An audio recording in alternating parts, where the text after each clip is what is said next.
back with our same old bullshit again is me, your host. Well, one of them, Nikki Eldridge, and then Amanda. Here I am. Yep, it's Amanda. She here. Okay, so we're doing a one take Sally, one shot. I want to do very little editing on this bitch.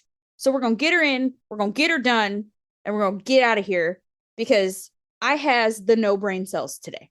You good? Yep, sounds You good good to with me. that? Okay, cool. Mhm. So here we go, folks. You know the drill. We got to hit you with an AI story and a Mad Lib. So since Amanda went first and read the AI story last time, I will read the AI story this time, and she is going to read out the Mad Lib. So let me be a professional and pull up my story here, and we gonna kick it off. This one was fucking interesting to say the least. Not much of a prompt this time. I gave it like a sentence, and what we got in return was quite ridiculous. So here we go. So the prompt that I gave the AI was, "This is just preposterous," Amanda exclaimed. "We would never do that." And this is where the AI kicks in. And then she added with great indignation, "Because we're not like that." She was so angry that she could not even breathe, and she was about to burst into tears. But then suddenly she stopped. She had been so mad that the words had come out so quickly. The anger had gone. The anger was gone. But she did not know that, for it had never left her. It had just been there, in her, waiting for her to say them as if it would be enough. That is, when she had it. I can't even read this. That is, when she had not yet said it, her words were still in the air, just waiting to find a place to land. "I will never forgive you. I never will. Forgive me for things I have done. Forgive me that you have not forgiven." "You will," they told her as she walked away, not waiting until the end of her sentence to take her away. "You will be free." And she said that to the bureaucrater. I don't know what the fuck that means. The bureaucrater? Bureaucrater? Bureaucrat? I think they meant I know bureaucrat. what a bureaucrat is, I but think they meant bureaucrat. Okay, but going back in. "You will be free." And she said that to the bureaucrat. "You are free. We will free you. Free the world. All of you will go to heaven." The end. Fuckity fuck was that? Brilliant. You said with great indignation. And Because great. we're not I like mean, it that. does sound like me. It I really mean, does sound I like you. mean, Great indignation from Amanda. Okay. Are you ready for the Mad Lib? yes, we got the 90s one again. This one is gonna be Rap Feud. Yeah. So what I need from you first is a verb. Okay. Vibin. Like vibing, but vibin. Take the G off. Adjective. Stylish. Another adjective. Banging. No G. Mm-hmm. Those are Another adjective. golden. Stay gold, pretty gold pony Mm-hmm. boy. Uh, Animal. Tortoise. What? A tortoise. Tortoise. I heard hortus. I'm like, is that like a Like a horse? But turtle, but a tortoise. tortoise. Occupation. Janitor. Adjective. Broken. Broken. Yes. Type of food. Spaghetti. Verb. Jump. Chump. Jump. Jump. Yeah, Jump. like jump. Like jump rope. Noun. Boombox. Cause it's 90s. Letter of the alphabet. G. Part of the body, plural. Nuts. Not balls. Nuts. A place. Parking lot. Adjective. Bulging. Bulging. Those nuts. Beastly bulging, man. Exclamation. The hell you say? Adjective. Frozen. I was frozen today. Okay. Part of the body. Head. Okay. Man, I really vibin' when my friends can't get along. I may be from a stylish town in the middle of nowhere, but I've got friends in banging places. I know some of the most golden rappers in the game. Snoop Tortoise, Janitor Latifah, the broken B.I.G. But my East and West Coast friends have serious spaghetti with each other. I told my boy Jump Daddy that he should rap about peace and boombox, but he laughed. JG has a good head on his nuts, but he can't even be in the same parking lot as Naz. It's also bulging. I want to scream. The hell you say? I guess my frozen friend Tupac was right when he rapped, "The only piece we got is the piece of our head." My frozen friend Tupac. So he's not dead. He's just in a cryo chamber somewhere. Like Walt Disney, you know? Yes, like Walt Disney. He's definitely cryogenically frozen. And Snoop Tortoise told us so. Mhm. The broken BIG. Janitor Latifah. I love it. Oh shit. Okay, well that was fun. So I want to jump right into our topic today because it's like important. I think this is an important one to talk about. This is not something I feel like everybody really knows about. I don't even think did you know what it was before I mentioned it when we recorded the other day? No, even when I Googled RSD, it came up with something else. So I had to like Google the actual like full name of it. Yeah. Um, yeah, like RSD, when I Google, it says reflex sympathetic dystrophy Yes. syndrome, but Yeah. it's actually, what was it? Rejection sensitive Sensitive dysphoria. dysphoria. Yeah. Yep. Mhm. Mm-hmm. Okay, so I'm going to go ahead and read the WebMD like description of this and their information. And then we're going to jump into the fact that you and I both took this test and your thoughts on the test and then my thoughts on the test comparatively, and then we'll move on. So let me just tell the people what the fuck this even is first. So, ADHD makes it harder to focus, pay attention, and sit still. Most people who have ADHD are also very sensitive to what other people think or say about them. This is sometimes called rejection sensitive dysphoria, or RSD, which is not a medical diagnosis, but a way of describing certain symptoms associated with ADHD. Dysphoria comes from a Greek word that means hard to bear. People who have RSD don't handle rejection well. They get very upset if they think someone has shunned or criticized them, even if that's not the case. Up to 99% of teens and adults with ADHD are more sensitive than usual to rejection. Nearly 1 in 3 says it's the hardest part of living with ADHD. People who have the condition sometimes work hard to make everyone like them or admire them, or they might stop trying and stay out of any situation where they might get hurt. This social withdrawal can look like social phobia, which is a serious fear of being embarrassed in public. RSD can affect relationships with family, friends, or a romantic partner. The belief that you're being rejected can turn into a self fulfilling prophecy. When you act differently towards the person you think has rejected you, they may begin to do so for real. So, here are some signs: being easily embarrassed, get very angry or have an emotional outburst when they feel like someone has hurt or rejected them, set high standards for themselves they often can't meet, have low self esteem, feel anxious, especially in social settings, have problems with relationships, stay away from social settings and withdraw from other people, feel like a failure because they haven't lived up to other people's expectations, sometimes think about hurting themselves, which is quite serious. And then some other symptoms that, or some other things that your RSD could be categorized as or maybe confused with, would be bipolar disorder, borderline personality disorder, PTSD, OCD, depression, and social phobia. The biggest difference is that the RSD episodes, they're intense, but they don't last very long. And because it can look like other mental health disorders, it's important to get the right diagnosis. If you have ADHD and you have any of these symptoms, please seek out a psychologist, counselor, or other mental health provider for help. So, one quick little thing. I mean, there are causes and different medications that can be helpful for this. I mean, you guys can look into that on your own, but that's kind of the breakdown of what this is. This is all referenced straight from WebMD, so I will put this link in the show notes. And before we go any farther, of course, I have to hit y'all with our disclaimer. Don't listen to a goddamn thing we say.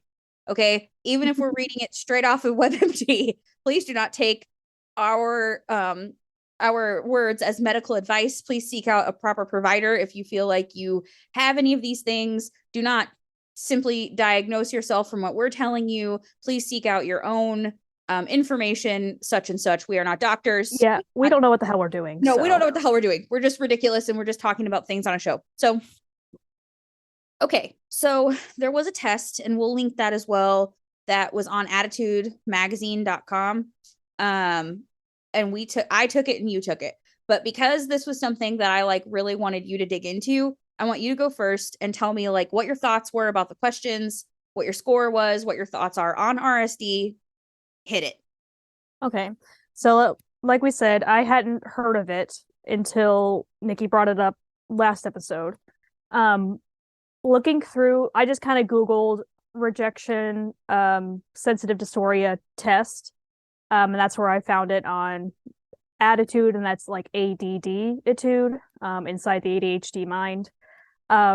So so I was reading through it and I was looking at the questions, and it's the type of questions it's like, do you do this thing so and so? And it's like very often, sometimes, rarely, and never.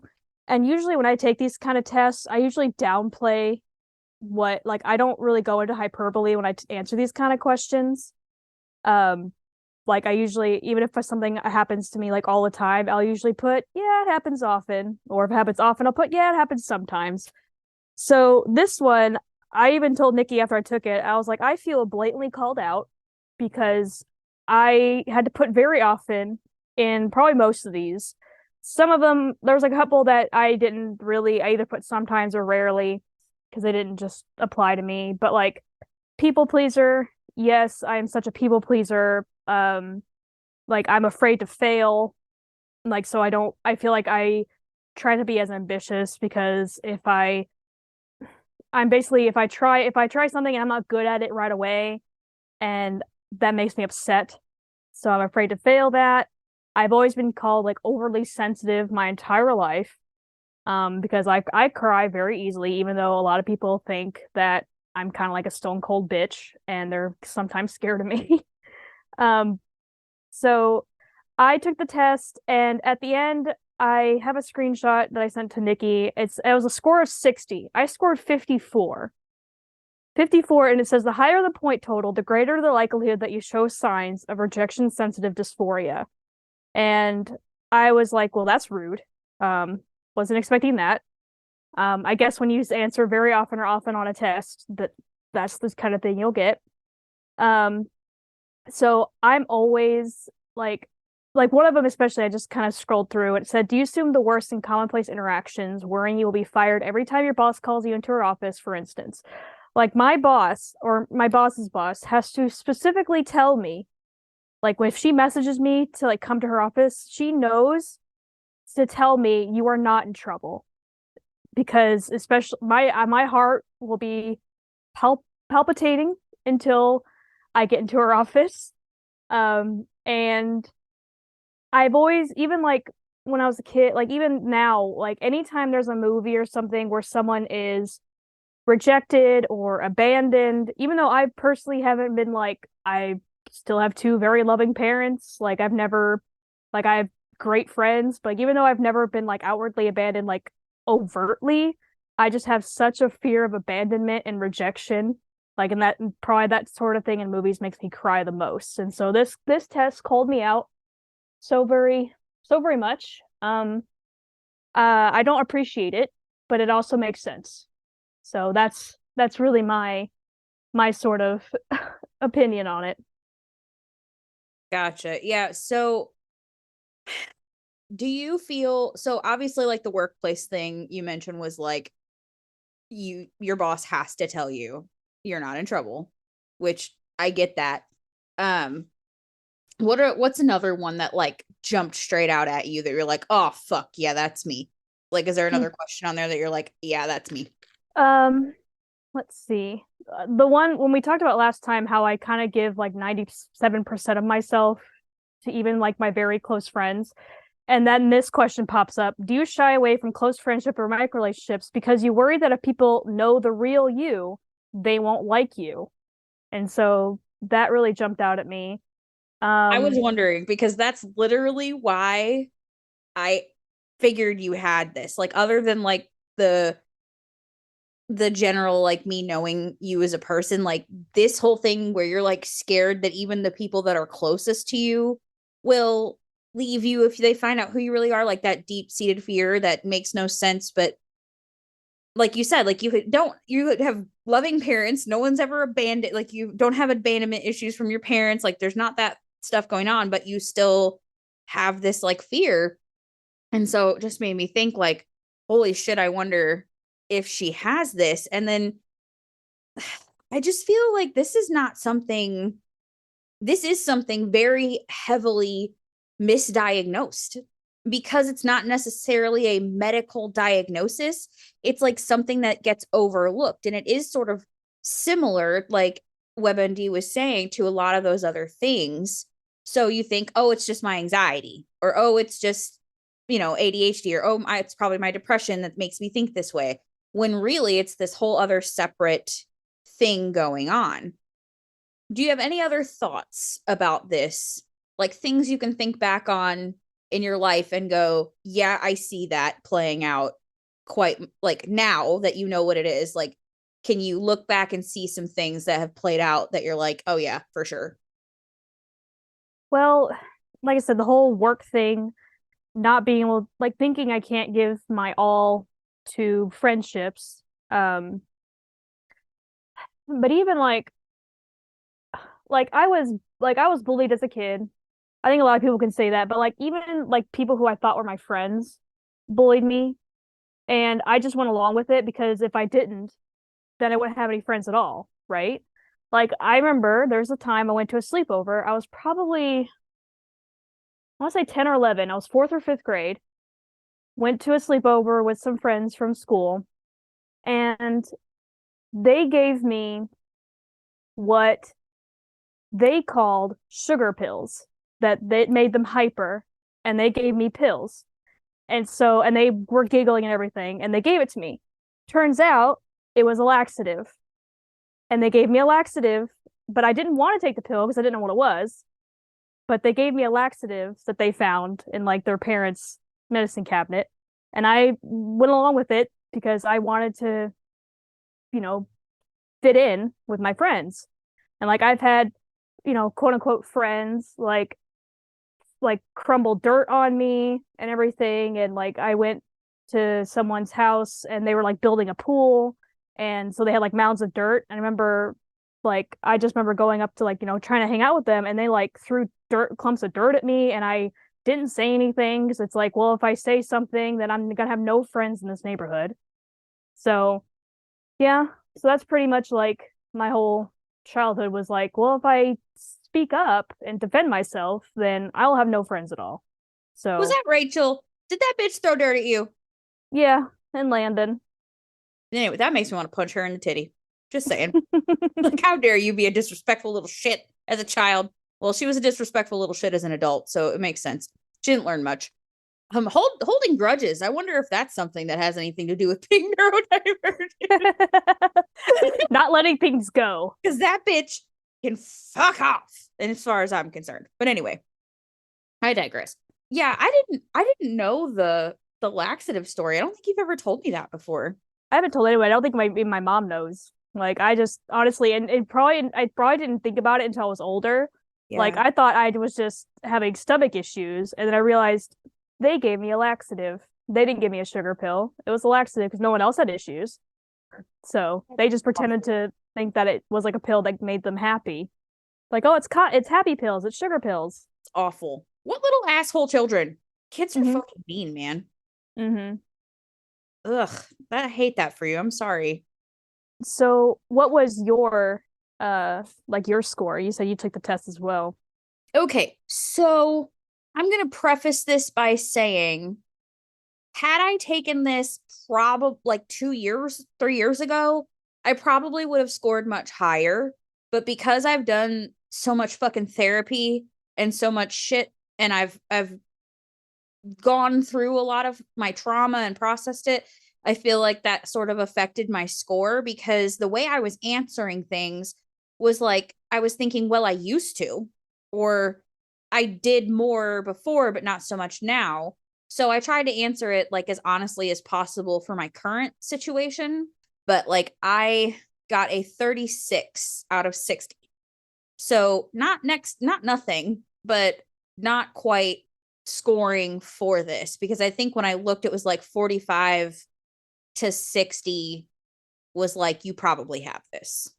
Mm-hmm. So just under the threshold for being considered for it. But like I said, had I taken this years ago, it probably would have been higher than 36 because all of these things on this, all these questions that jumped out were very much so things that I used to have struggles with.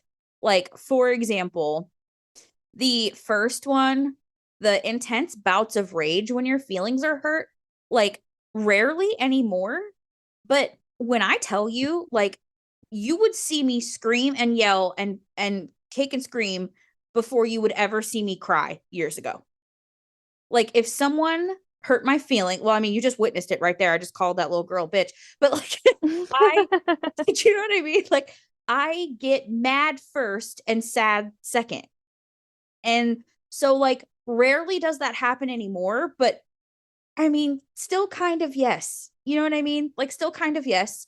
So I put like rarely just because that is true, but I don't know, that one jumped right out at me. Like that definitely used to be something I fucking struggled with all the time. Like I would Mm-hmm. just you piss me off. If I'm pissed off, it's more likely because you've hurt my feelings than it is because I'm actually angry. And then are you your own harshest critic? So that one I answered very often too, because I am harder on myself than anybody else in my entire life. And I expect like the high expectations, you know, I expect more out of myself than I would out of anyone else in my life. And then for like, do you ever experience your emotions as a physical sensation? Like, yeah, all the Yeah. time. Like Mm-hmm. all the time. That was a Like big one. I can feel my heart dropping, like, or Yes. my stomach hurting if I have certain emotions. Yeah. So, yeah, it was.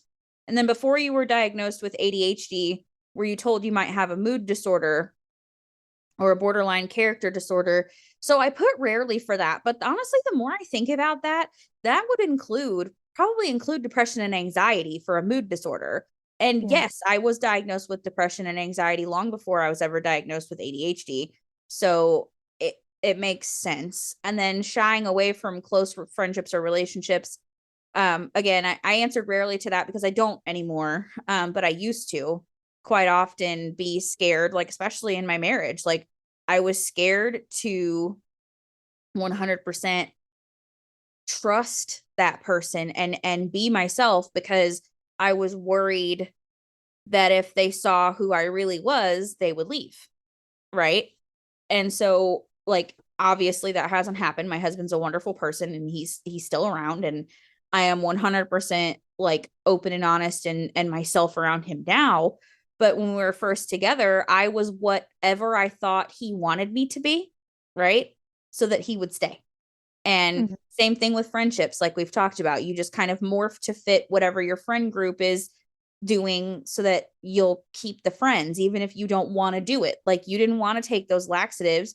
You didn't know what they were. You didn't know what the pill was. You didn't want to take it, but you took it because if you didn't, then whatever happened might have been worse than if you just took the fucking pill, you know?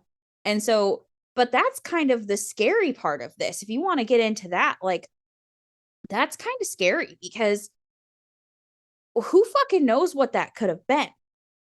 And for someone who has this, the thought of not engaging in whatever activity that you're being asked to do is more painful. Like the thought of the rejection that would come if you decided not to do something that someone wanted you to do is more painful than just going through with whatever that thing is that they're asking you to do, even though you don't want to do it. Like that could have life threatening consequences.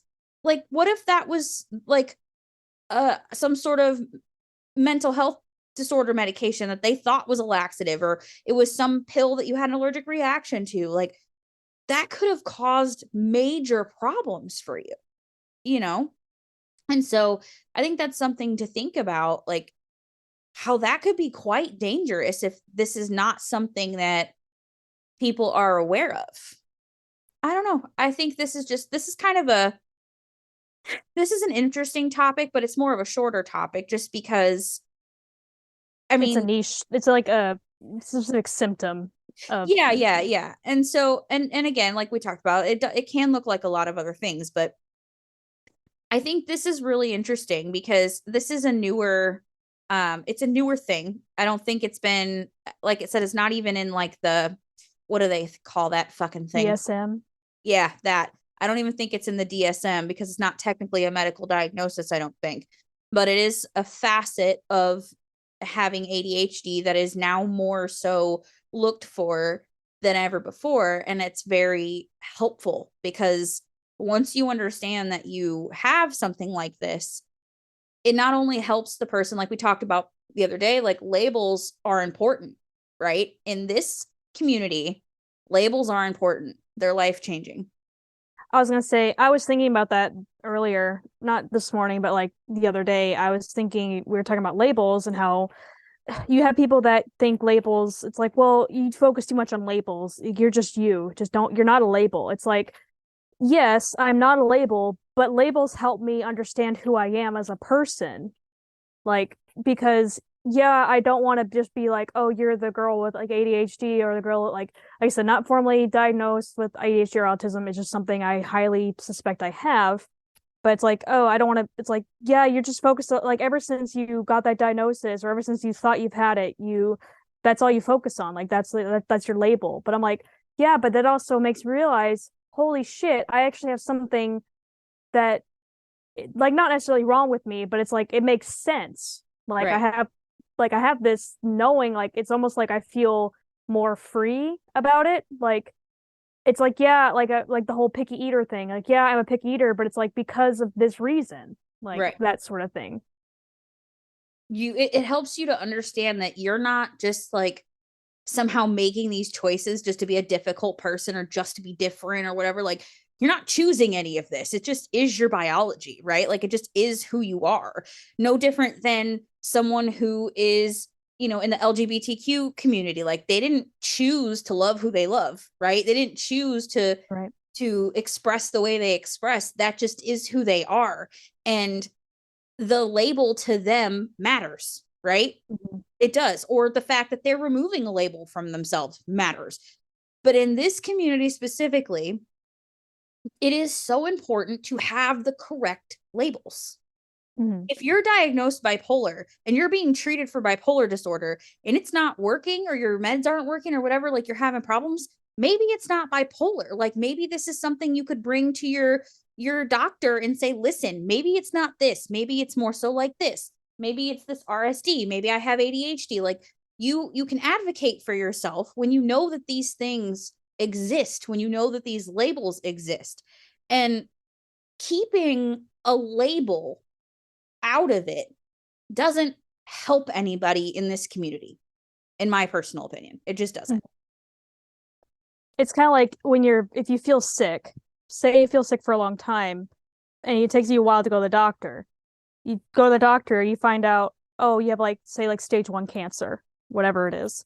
It's like you don't all of a sudden be like, well, I'm the person with cancer. It's like, well, now I can do something about it. Right. Like it's like people don't see any problem with that, but because that's like a physical issue.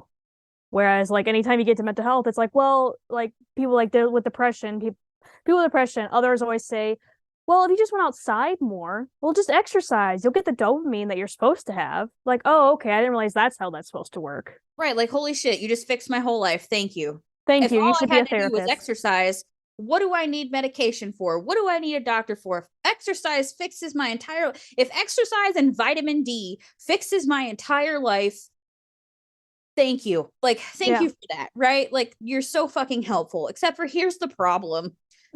Um, with your fucking logic, it's the fact that my literal brain, the It's literal thing mean. that controls the entirety of my body, right? is dysfunction. It's It just also is like dysfunction. actively working against me. Like Yes, it is it is biologically, chemically different it's than imbalanced. yours. Yeah. Like than yours. It is not structurally anything like yours. If you seriously, like, if you look, and I didn't even realize it was this serious, it's not just chemically different.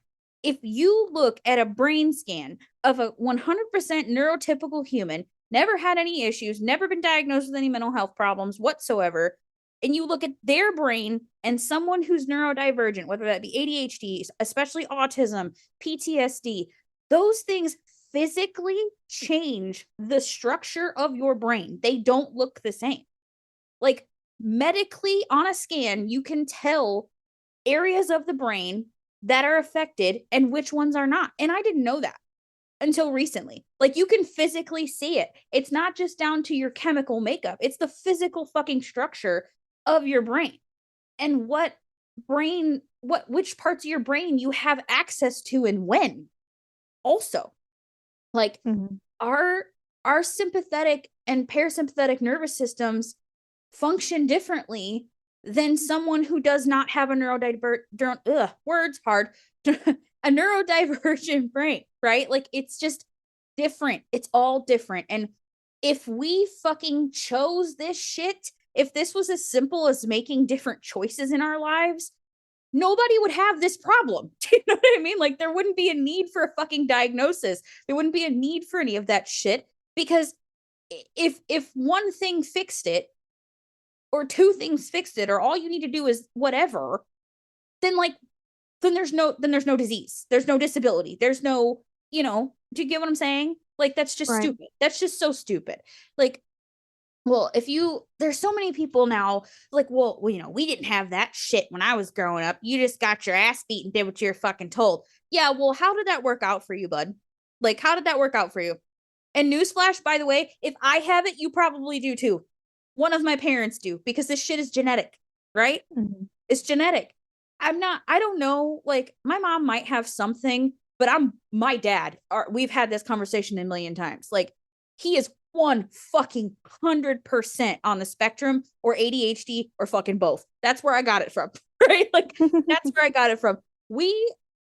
No, I mean, you know the story with my dad, and I haven't told the story much on the show, but like, we didn't have much of a relationship when I was younger. So this shit is not nurture. It's not. Like, you have like the nature nurture shit, right? Mm-hmm. With your parents. This is nature. 100% fucking nature. The more time I spend with this man as an adult, the more I realize just how fucking much we are alike. Like, we are so fucking similar as humans. So similar. And that can't be nurture because the man didn't live anywhere near me. So like he didn't nurture that shit into me. We didn't share a lot of interest. I didn't know much about him until I became an adult and we started actively working on our relationship. But the more time I spend with him, I'm a fucking same human as him. So like obviously I got it from him, right? Like if you look down, like once you're diagnosed with this shit, if you look back, you can see, like if you look back and look at your parents or you look at your siblings or whatever, you can be like, yeah, that's probably where it came from, right? Like it is genetic. Newsflash, it's genetic. So an ass whooping isn't going to fix it. Sunshine isn't going to fix it. Vitamin D isn't going to fix it. Like just stop pretending like we can just fix this shit easily. This shit is hard work. It's hard to have a mean brain. It just is. Mm-hmm. It's fucking hard. And we're doing the best we goddamn can.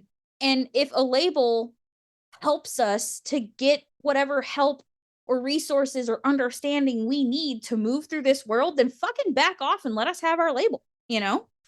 Right. It doesn't hurt you for us to have our own label. Right, exactly. And believe me, if I didn't have the label to lead with sometimes, I would not receive some help I desperately needed. Like when or the understanding that I needed. Like especially when starting work, it was very helpful for me to be able to express to my boss that like, hey, I'm autistic and I have ADHD. These are some things that work for me. These are some things that don't. Sometimes if I get like this is why. Like I'm able to communicate to this person what to expect from me. Therefore, when this shit happens, they're not surprised, or they're not thinking that I'm just being lazy, or you know what I mean? Like, they're not going to attribute it to something else. They'll understand this is because she already fucking told me she is autistic and has ADHD and whatever. So that's fucking important. It's also important when you need to get, maybe you need cognitive behavioral therapy for you, or you need medication for your ADHD. Guess what? They don't just hand out fucking, Ritalin and Vyvanse just to anybody. Like, you have to have a fucking reason to have those things. And guess what you can't do? You can't get those without the label, right? So it's like handicap plaques. Like, they don't just hand those out for no reason. Exactly. So it's important. And I mean, we could keep on with that, but you get it. It's important. Yes. So I think the biggest takeaway that I want everyone to go home with is, please be open to exploring these things. Maybe this shit doesn't apply to you, and that's fine.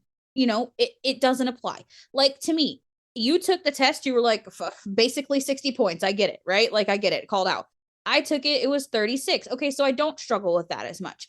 But at least now I know, right? And it's also like, even if it doesn't apply to you, there's most likely someone in your life that this does apply to. So right. If this helps you be more open to how they're feeling and how they act. Like, they're not like this person who is being, in your eyes, overly emotional, overly sensitive. There's probably a good reason for that.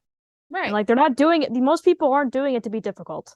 Like, they are doing it just to be the problem child, basically. Right. So just take a look. Sorry, you guys probably heard my phone. I had do not disturb on, but my laptop turns it off for some reason. Mm-hmm. I don't know why. But, like, anyway, sorry. Just if this isn't you, somebody in your life you might run across that has this, take the 5 minutes to, like, go read the WebMD article and just get a minimum understanding of what this is and how it presents. And if everyone just took a few minutes to learn a little something, even the smallest amount of information about the neurodivergent community, it would be so helpful. Like, there would be such a ripple effect. The understanding that comes from just taking 5 minutes to learn about something that has nothing to do with you to possibly help somebody else in the future. You know what I mean? It doesn't cost you anything but your time. 5 minutes, So just look into it, check it out. If this does sound like you, definitely go take this assessment. That assessment is not meant to diagnose. They say that in the end there, but please reach out to either your psychologist, psychiatrist, whoever you trust with this information, get their input on it and just see what happens for you. Because, again, like we said a bazillion and a half times, the labels in this community matter. So, that's all I have. What about you? Yeah, I think that's a pretty good place to end it. All right. Well, thank you again for doing this. This was a nice little short and sweet one. As always, all the podcasty things will be in the show notes, and the information on RSD will be in the show notes for this one. I did remember to put the shit in for last episode, so this shouldn't be very difficult for me to put this one in this time. So again, we will see you all next time. Maybe soon we can record together when you're here this weekend. Yes, I figured we would do that, at least one recording together while I'm there. Yeah. So yeah, Aminder, next time you hear from us, Aminder will be in the flesh, in person at my house. She's coming to do a little hangout. We haven't seen each other in too long, so it'll be fun. All right, I love you again, all the people. Podcasty shit is in the show notes, and we will catch you next time. Okay, love you. Bye.